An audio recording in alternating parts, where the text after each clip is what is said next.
بنورنا الدنيا وننشر في الفضاء أملا ونعلي عزم همتنا فمن طلب العلا وصل. داعی کے لیے اپنے دعوتی مشن میں کامیابی حاصل کرنے کے لیے ان علوم سے واقفیت ضروری ہے. اس کے ضمن میں بیان کیا گیا کہ داعی کے لیے ضروری ہے کہ وہ علوم عربیہ سے واقف ہو، وہ علم اصول فقہ سے واقف ہو، وہ علم الآداب والبحث والمناظرہ اس سے واقف ہو، وہ عصر حاضر کے علوم سے واقف ہو. اور تقریر میں بیان کیا جا رہا تھا کہ اصول دین اور فروع دین سے متعلق جو علوم ہے ان علوم میں پختگی ضروری ہے، جن میں سب سے پہلا علم العقیدۃ الاسلامیہ، اسلامی عقائد کا علم، اس سے واقفیت انتہائی ضروری ہے. ابھی سفر کے دوران ایک جگہ پر بڑی اچھی بات دل میں آئی بیان کرتے ہوئے کہ اللہ رب العزت کو انسان سے ایسا عقیدہ مطلوب ہے دنیا میں بھیج کر جو ہر قسم کی برائیوں سے پاک اور صاف، جس میں کہیں سے ذرہ برابر بھی باطل کی کوئی آمیزش نہ ہو. اس لیے بندے کے لیے ضروری ہے کہ وہ صاف ستھرے عقیدے کا حامل ہو، جس میں نہ اعتزال کی بو ہو، نہ جہمیت کی بو ہو، نہ کرامیت کی آمیزش ہو، نہ فرق جسدیہ کے عقائد سے کسی قسم کا کوئی تاثر پایا جائے، اور نہ ہی اپنے زمانے کے کسی بھی باطل فرقے کے ساتھ کسی قسم کی کوئی تساہل برتا جائے. نہ تو عصرانیت ماڈرنزم سے آدمی متاثر ہو، اور نہ ہی آدمی جدیدیت اور مابعد جدیدیت، سیکولرزم، شیوعیت، کمیونزم اور اس طرح کے جتنے بھی ہمارے زمانے کے عقائد اور افکار باطلہ ہیں ان تمام کے تمام سے پاک ہو. تو جس طریقے سے یہودیت، نصرانیت اور اسی کے ساتھ ساتھ شرک اور کفر سے عقیدے کا پاک اور صاف ہونا ضروری ہے، اسی طریقے سے اپنے زمانے کی اور اپنے زمانے سے پہلے کی ہر قسم کے بدعات اور خرافات سے بھی عقیدے کا پاک ہونا ضروری ہے. لہذا شیوعیت، شیعیت، رافضیت، بدعت، اس کو رضاخانیت یا قبولیت بھی کہا جاتا ہے، غیر مقلدیت، جماعت اسلامی کے افکار، اس طرح کے جتنے بھی افکار ہیں ان تمام کے تمام افکار سے ایک داعی کے لیے واقفیت ضروری ہے. ہر مسلمان تو ان چیزوں کو نہیں سمجھ سکتا، لیکن چونکہ داعی کو صاف ستھرا اسلام اور ایمان سمجھانا ہوتا ہے تو اسے تو بہرحال ان چیزوں سے واقف ہونا ضروری ہے. اسی لیے کہ داخلی اور باطنی، فلسفیانہ اور سائنسی اور کلامی اعتبار سے جتنی بھی گمراہیاں آئی ہیں، ان گمراہیوں پر جہاں پر ہمارے علماء نے ماضی میں کام کیا، جس میں سب سے ممتاز نام امام غزالی کا ہے، وہیں پر ہمارے زمانے میں آخری 200 سال میں اس پر سب سے اچھا کام حجت الاسلام حضرت مولانا قاسم نانوتوی نور اللہ مرقدہ اور حکیم الامت مجدد ملت حضرت تھانوی رحمۃ اللہ علیہ نے کیا ہے. تو یہ سب کا تعلق علم العقیدہ سے ہے. تو بالکل صاف ستھرا عقیدہ کہ غیر مقلدین کی طرح حافظیت، شیعیت اور جسمیت سے متاثر بھی نہیں ہونا چاہیے. دوسرے نمبر پر علم فقہ سے واقفیت ضروری ہے، اور جیسا کہ آپ جانتے ہیں کہ درس نظامی میں سب سے زیادہ جس علم پر زور دیا گیا ہے وہ علم فقہ ہے. اب سوال پیدا ہو کہ علم فقہ پر درس نظامی میں اتنا زور کیوں دیا گیا؟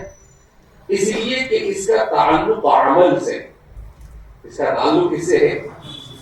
اور عمل جو ہے وہ انسان کے ساتھ لگا ہوا ہے ما قبل البلوغۃ الی ما بعد الموت. کب سے لگا ہوا ہے؟ ما قبل البلوغ. اب آپ کہیں کہ ما قبل البلوغ کیا؟ بلوغت کے بعد سب فرض ہوتا ہے. 7 سال کا ہو تو نماز پڑھنے کا حکم ہو، 10 سال کا ہو تو نماز نہ پڑھنے پر پٹائی کا. اس کا مطلب کیا ہے کہ ما قبل البلوغ مراہقت کے زمانے میں وہ مکلف ہونے کے قریب جب پہنچتا ہے تو وہ احکام کا مکلف ہو جاتا ہے. تو اس میں چونکہ عملی طور پر چیزوں کا تعلق ہوتا ہے، اس لیے اسے تفصیل کے ساتھ، دلائل عقلیہ و نقلیہ کے ساتھ، اصول کے ساتھ، فروعات کے ساتھ اور تکرار کے ساتھ اسے درس نظامی میں پڑھایا جاتا ہے. کیوں؟ اس لیے کہ انسان کی نجات کا مدار یہ 2 چیزوں پر ہے، ایک ہے عقیدہ اور دوسرا ہے عمل. ابھی 2 دن پہلے ایک مضمون میں پڑھ رہا تھا، عربی میں لکھا تھا کسی نے مضمون، تو عجیب مضمون، طبیعت پر بہت گرا گزرا لیکن پھر بھی پڑھا میں نے اس کو. اس مضمون میں کیا لکھا کہ ازلی اور ابدی یہ صرف اللہ کی ذات. ابدی ہونے کا مطلب کیا ہے؟ لا ابتداء له. اور ازلی ہونے کا مطلب کیا ہے؟ لا انتہاء له. تو کہا کہ ابدی میں تو کوئی اختلاف نہیں، تمام مسلمان کہتے ہیں کہ اللہ کی ذات ابدی ہے. ازلی میں بھی کوئی اختلاف نہیں ہے.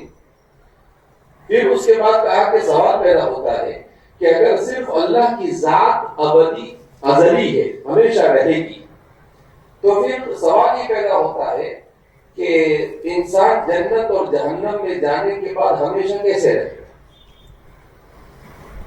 عجیب و غریب سوال اٹھایا اس نے. تو لہذا اس بنا پر اس کا مطلب یہ ہوا کہ ایک زمانے کے بعد جنت اور جہنم دونوں کا فنا ہونا ضروری ہے. دونوں کا فنا ہونا کیا ہے؟ اور پھر اس کے بعد اس حبلک نے اس پوری بات کو سائنس سے ثابت کرنے کی کوشش کی. تو میں نے کہا کہ عربی میں نے کہا کہ طرح طرح کے انسان گھاٹ گھاٹ کے لوگ دنیا کے اندر میں کیا ہوتے ہیں، پائے جاتے ہیں. تو ظاہر سی بات ہے کہ وہ ایک الگ بحث ہے کہ اللہ رب العزت کا ازلی اور ابدی ہونا یہ ذاتی ہے، یہ کیا ہے؟ اور اللہ رب العزت اگر اہل جنت اور اہل جہنم کو ہمیشہ اس میں رہنے دیں گے تو یہ اللہ کی طرف سے عطائی ہے. یہ کیا ہے؟ اللہ کی طرف سے، یعنی خود اہل جنت اور جہنم کی یہ صفت نہیں بلکہ اللہ کی طرف سے بطور انعام کے انہیں یہ صفت سے متصف کیا جا رہا ہے اور کسی کو بطور سزا کے متصف کیا جا رہا ہے. سیدھا سا جواب تھا، لیکن بہرحال انسان کی جب کھوپڑی کام نہیں کرتی ہے اور ضرورت سے زیادہ چلتی ہے تو پھر انسان ایسی الٹی سلٹی کیا کرتا ہے، حرکتیں کرتا ہے.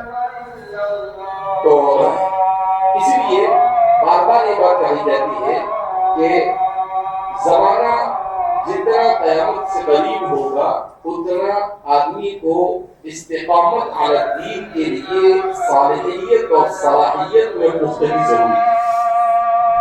یہ مرور زمانہ کے ساتھ جتنی بھی برائیاں ہیں ان میں شدت تو آئے گی مگر اس میں تخفیف نہیں ہے.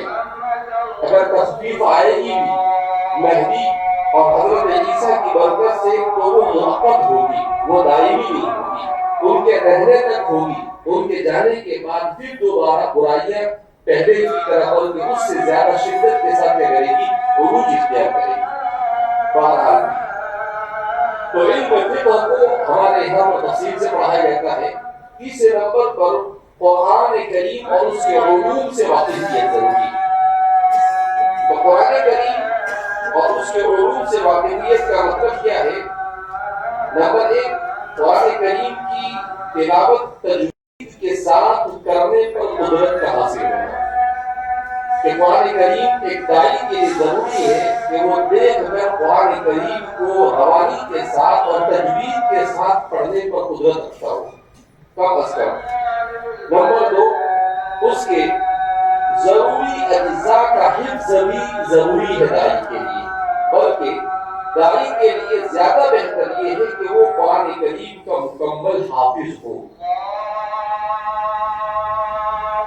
نمبر تین، داعی کے لیے ضروری ہے کہ وہ قرآن کریم کی تفسیر سے بھی واقف، اس لیے فرماتے ہیں کہ قرآن سے متعلق مندرجہ ذیل چیزوں سے واقفیت ضروری ہے۔ نمبر ایک، احکام التجوید لاتقان القراءۃ و احکام التلاوۃ، تجوید کے احکام سے واقفیت ضروری ہے تاکہ اچھی طرح سے تلاوت کر سکے۔ نمبر دو، معرفت اسباب النزول والتعرف على المحكم والمتشابه والناسخ والمنسوخ، اسباب نزول، محکم اور متشابہ اور ناسخ اور منسوخ کی واقفیت ضروری۔ نمبر تین، الوقوف على اوجه الاعجاز في القرآن الكريم، قرآن کریم کے وجوہ اعجاز سے واقفیت ضروری ہے۔ کیا مطلب قرآن کریم کے وجوہ اعجاز سے واقفیت ضروری ہے؟ یعنی قرآن کریم کے وہ پہلو جو قرآن کا امتیاز ہے اور جس کی وجہ سے اللہ کے اس کلام کا مقابلہ کرنے سے مخلوق عاجز ہے، ان کو وجوہ اعجاز کہا جاتا ہے۔ وجوہ اعجاز پر یعنی اعجاز القرآن الکریم کے نام سے مستقل ایک علم ہے، اور اس علم پر علامہ جرجانی سے لے کر اب تک کے بے شمار دسیوں نہیں ہزاروں کتابیں لکھی گئی ہے۔ اسی طرح سے دراست اسالیب الدعوۃ من خلال قصص القرآن الکریم، کہا کہ قرآن کریم میں حضرات انبیاء صالحین کے جو قصے بیان کیے گئے ہیں، ان قصوں کو سامنے رکھ کر دعوت کے مؤثر اسالیب سے واقفیت بھی ضروری۔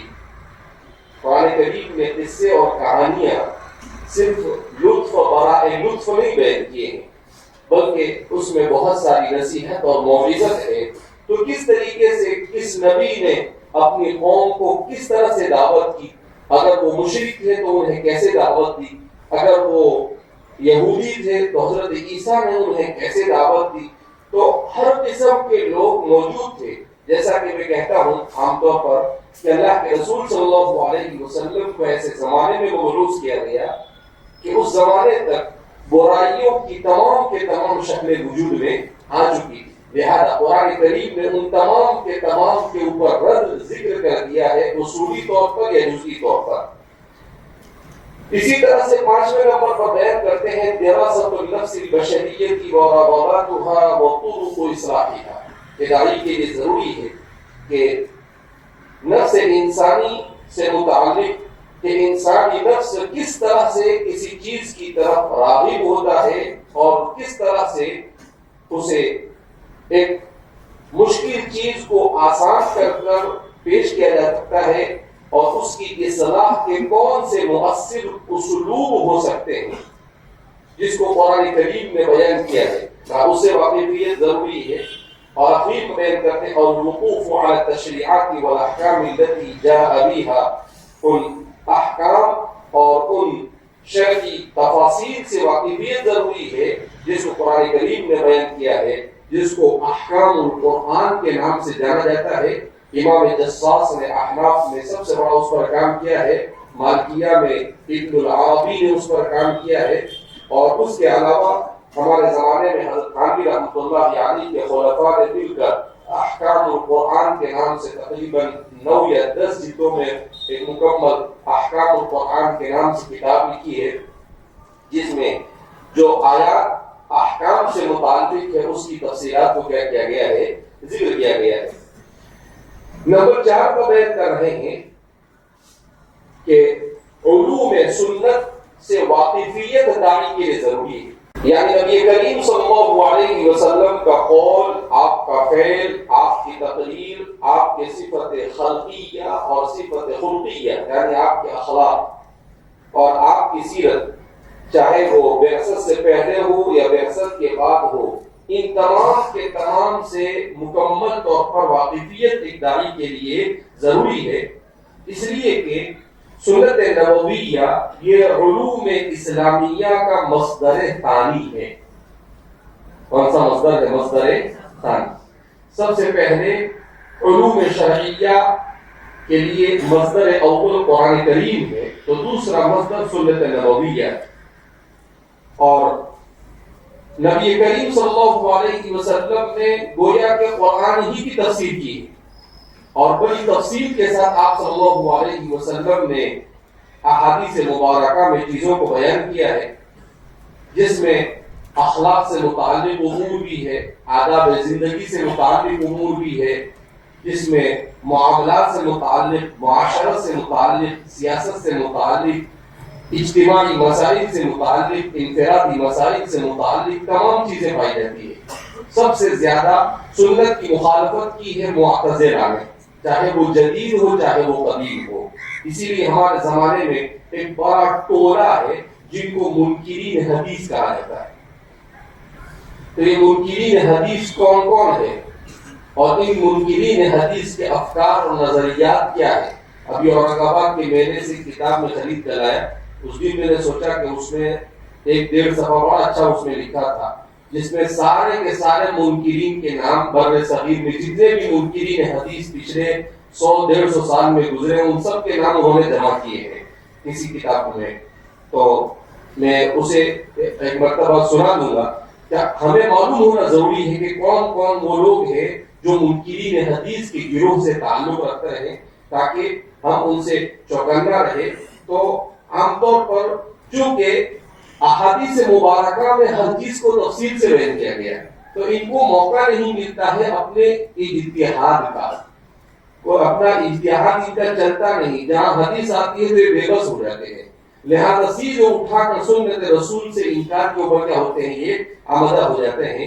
لہذا ان چیزوں سے واقفیت ہمارے لیے کیا ہے، ضروری ہے۔ اسی لیے انہوں نے لکھا ہے کہ سنت رسول سے متعلق بھی کم از کم 4 قسم کی چیزوں سے واقفیت ضروری ہے۔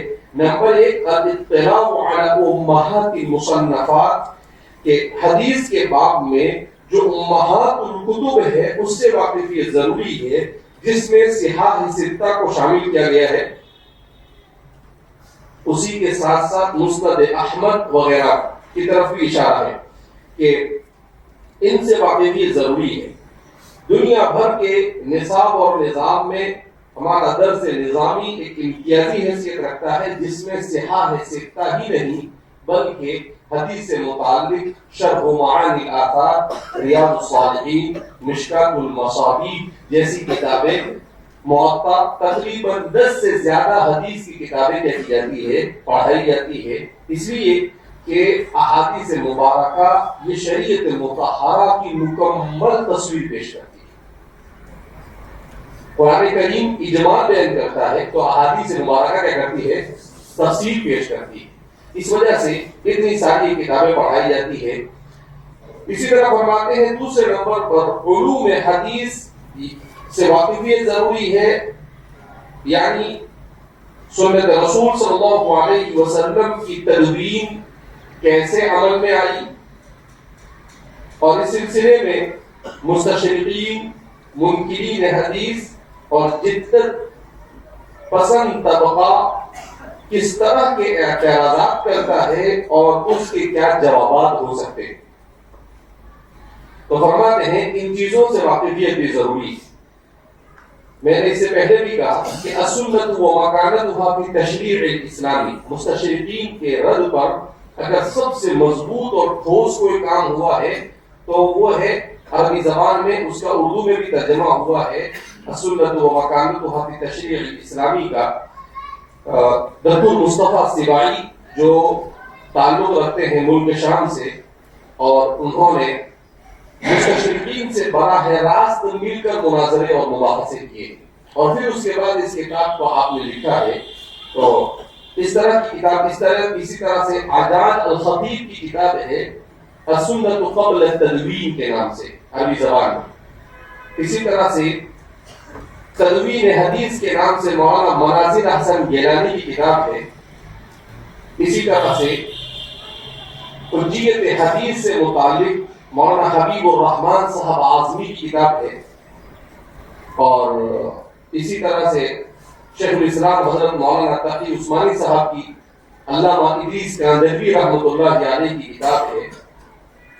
اسی طرح سے علوم الحدیث کے نام سے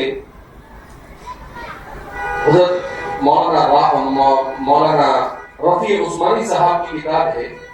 تو ایسی اردو میں بھی بہت ساری کتابیں الحمدللہ پائی جاتی ہے جس میں مستشرقین اور منکرین حدیث کے اوپر زوردار انداز میں رد کیا گیا ہے۔ تو ان سے واقفیت ضروری ہے، کم از کم اس طرح کی کتابوں کو اپنے کتب خانے میں رکھنا ضروری ہے تاکہ آدمی وقفے سے اس کا مطالعہ کر سکے۔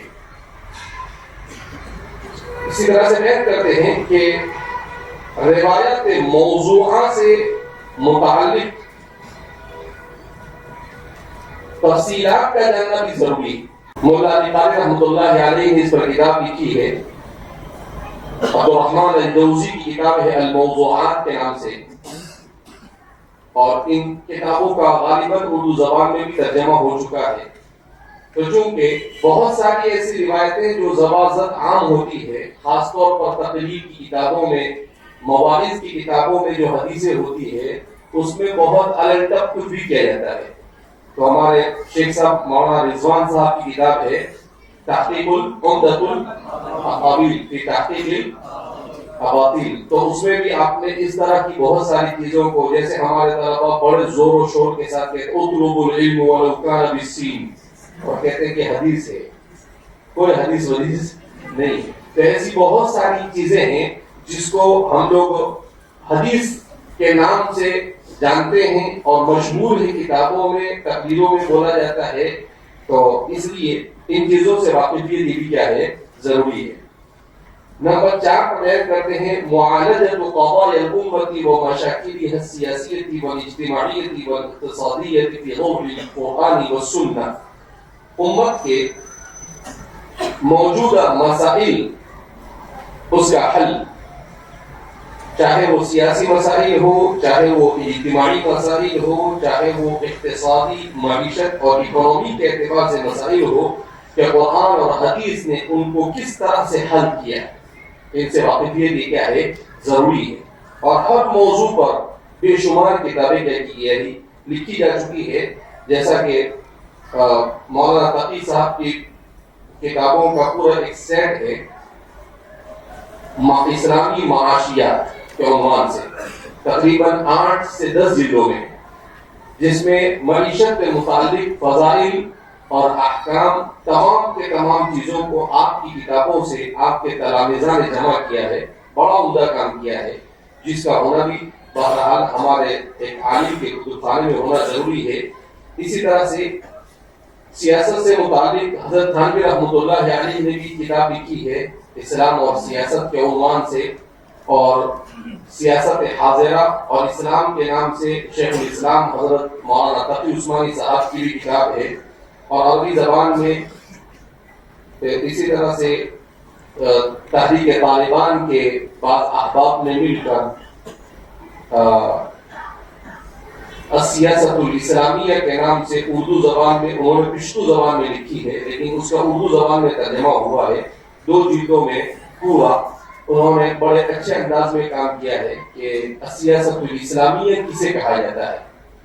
تو اقتصادی اور اس سے متعلق جو کتابیں ہیں ان کتابوں کا اپنے پاس ہونا بہرحال ضروری ہے، کیونکہ ہر چیز نصاب میں پڑھانا تو ممکن نہیں ہے۔ جتنا آدمی مطالعہ کرتا ہے اتنا آدمی کے علم میں، آدمی کی صالحیت اور صلاحیت میں، اور آدمی کے اخلاق اور آداب کے اندر میں، انسان کی زندگی میں تبدیلی آتی ہے۔ اس لیے آج ہی دوپہر میں ہم نے کہا کہ جامعہ اس تحریک کو پورے ملک میں، پوری دنیا کے چپے چپے تک پہنچانا چاہتا ہے۔ اس کا شعار کیا ہونا چاہیے، اس کا سلوگن کیا ہونا چاہیے؟ تو میں نے اس کا سلوگن ایک ذہن میں آیا تو بنایا، امت اقرأ تقرأ بإذن اللہ، امت اقرأ تقرأ بإذن اللہ، کہ اللہ کی امت قرآن اقرأ والی امت جس نے پڑھنا چھوڑ دیا، اب دوبارہ یہ پڑھنا کیا کرے گی، شروع کرے گی انشاءاللہ۔ عربی زبان میں، اردو زبان میں، ہر طرف سے، ہر زاویے سے جو کام ہو رہے ہیں، آدمی ان کاموں کو دیکھے تو حیران ہو جاتا ہے۔ بہرحال ایک داعی کے لیے ضروری ہے کہ کائنات سے متعلق کتاب و سنت میں اور جدید انکشافات کی روشنی میں جو تفصیلات ہیں اس سے واقف۔ المواد العلمیہ الکونیہ، علوم کونیہ کا تعلق علم دعوت کے ساتھ کیسے؟ قرآن کریم کتاب محکم اور مفصل ہے، قرآن کریم کتاب محکم اور مفصل ہے۔ ثم فصلت من لدن حکیم خبیر، اس سے معلوم ہوا کہ ہر چیز کو اس میں تفصیل کے ساتھ ذکر کیا گیا اور ہر زمانے کے علمی انکشافات کو اصول کی رعایت کرتے ہوئے قرآن کی روشنی میں دیکھا جانا چاہیے۔ اس لیے کہ قرآن کا چیلنج صرف عربیت کے اعتبار سے نہیں، بلکہ قیامت تک آنے والے انسانوں کو یہ چیلنج کیا گیا کہ وہ عربیت، حقائق اشیاء اور دیگر تمام زاویے سے اس کی نظیر پیش کر بتائے۔ اس لیے علماء کے لیے ضروری ہے کہ علوم کونیہ کو الہادی رنگ سے نکال کر ربانی رنگ میں رنگ دے۔ نمبر 2، قرآن کلام اللہ ہے اور کائنات یہ خلق اللہ ہے۔ قرآن کلام اللہ ہے اور کائنات یہ خلق اللہ ہے، اور نظام کائنات کے اصول یہ من جانب اللہ ہے، اور نظام کائنات کے اصول من جانب اللہ ہے۔ اس سے معلوم ہوا کہ آیات قرآنیہ اور قوانین علمیہ میں کسی قسم کا تعارض نہیں۔ آیات قرآنیہ اور قوانین علمیہ میں کسی قسم کا تعارض نہیں۔ اسی لیے کسی کہنے والے نے بڑا اچھا جملہ کہا، القرآن قول اللہ المقروء والقول قرآن اللہ المنظور۔ اچھا جملہ، القرآن قول اللہ المقروء، کہ قرآن گویا کہ اللہ کی پڑھی جانے والی کائنات ہے، والقول قرآن اللہ المنظور، اور کائنات اللہ کی دیکھی جانے والی کتاب۔ القرآن قول اللہ المقروء والقول قرآن اللہ المنظور۔ اور بعض حضرات نے کہا القرآن کتاب مقروء والقول کتاب منظور۔ قرآن پڑھی جانے والی کتاب ہے اور کائنات اللہ کی دیکھی جانے والی۔ البتہ سائنسی تفصیلات اور قرآن کریم کی بیان کردہ تفصیلات کے درمیان توافق یہ کوئی آسان کام نہیں۔ بہت احتیاط کے ساتھ اس میدان میں قدم رکھنے کی ضرورت۔ نمبر 4، اس بات کو پیش نظر رکھنا ضروری ہے کہ سائنسی انکشافات کو قرآن کی صداقت کے طور پر بطور مستدل کے نہ پیش کیا جائے۔ سائنسی انکشافات کو قرآن کی صداقت کے طور پر بطور استدلال کے پیش نہ کیا جائے. البتہ قرآن سے استدلال کر سائنس کی ثابت شدہ غیر متغیر حقیقت اور انکشاف کی صحت پر استدلال کی گنجائش ہے. قرآن کے ذریعے سائنس کے ثابت شدہ غیر متغیر انکشاف پر استدلال کی گنجائش ہے. اور بہرحال قرآن کے ظاہری نصوص اور سائنس میں تعارض کی صورت میں قرآن کی حقیقت پر ایمان ضروری ہے. تو یہ چند ضروری چیزیں تھیں جس کو ایک داعی کے لیے جن کا جاننا ضروری تھا اور جس کو تفصیل کے ساتھ آپ کے سامنے بیان کیا گیا.